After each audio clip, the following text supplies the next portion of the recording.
गंजाम जिला सोरडा विज्ञापित अंचल परिषद कार्यालय पक्षर शनिवार 64तम स्वायत्त शासन दिवस सीताराम रंगमंच पालित होईछि।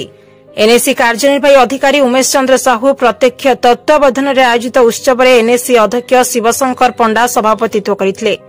आज प्रातः समय रामधुन पर सहर विभिन्न छकरे थिबा महात्मा गांधी बिजुबाबू शशिभूषण रथों प्रतिमूर्ति उपरे पुष्पमाल्य अर्पण करबा परे ठीक 8:15 समय कार्यालय मान्यवर सोरडा विधायक नीलमणि बिश्नोई जातीय पताका उत्तोलन करने सह सोरडार जगन्नाथ मंदिर निकट में जय जगन्नाथ आलोकीकरण को उद्घाटन करथिले। पर स्थानीय सीताराम रंगमंच आयोजित कार्यक्रम में परिषदर अध्यक्ष कार्यनिर्वाही अधिकारी सांसदों प्रतिनिधि सीमांचल अधिकारी विधायकों प्रतिनिधि रजनीकांत महापात्र समस्त काउंसिलर मंचासीन थिले।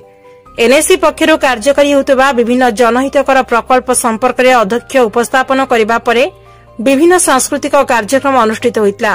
विशिष्ट व्यक्ति विशेष को संबर्धना और प्रतियोगिता कृति प्रतियोगी को पुरस्कार वितरण परिषदर कर्मचारी और अन्य विभागीय कर्मचारी को संबर्धना करा जायतिला। आज सोरडा विज्ञापित अंचल परिषद तरफ आयोजित स्वायत्त शासन दिवस रे सबु कॉलेज सोरडार +2 +3 वुमेन्स कॉलेज बॉयज कॉलेज समस्त प्रतियोगिता होता से पिला भाग नहीं उत्साहित कर प्राइज डिस्ट्रीब्यूशन कराइला। विभिन्न स्कूल छोट छोट पिला ये जो आम ओडिसी नृत्य विभिन्न प्रकार डांस कंपटीशन करते भी उत्साहित होते। ये जो सहर सुंदर करने ड्रेन रास्ता घाट तो प्रत्येक दिन हम किसी बड़ कथा ना से आम विगत मासे पूर्व सोरडा सहर पे जो निर्मल पे आम ट्रिपल प्लस प्राइज पाइलु बेसी गुरुत्व दौर मेन हूँ सानिटेशन वर्क उपर।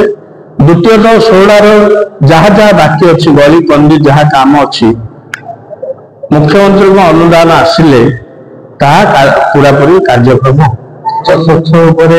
पतना प्राय वाट आमर क्लीन परिमल व्यवस्था पर भी आमर अवेयरनेस तापर आमर जी वार्ड वार्ड ऑफिसर थरिक आम प्रति वार्ड चेक हम आम 3 टाइम सफाई कार्य हो प्रथम सकाल 7टार आरंभ 10टा पर्यटन होती आम 2टा रू 6टा होती टाउन राति 7 रू 10 पर्यटन कार्य प्रतिदिन चलती।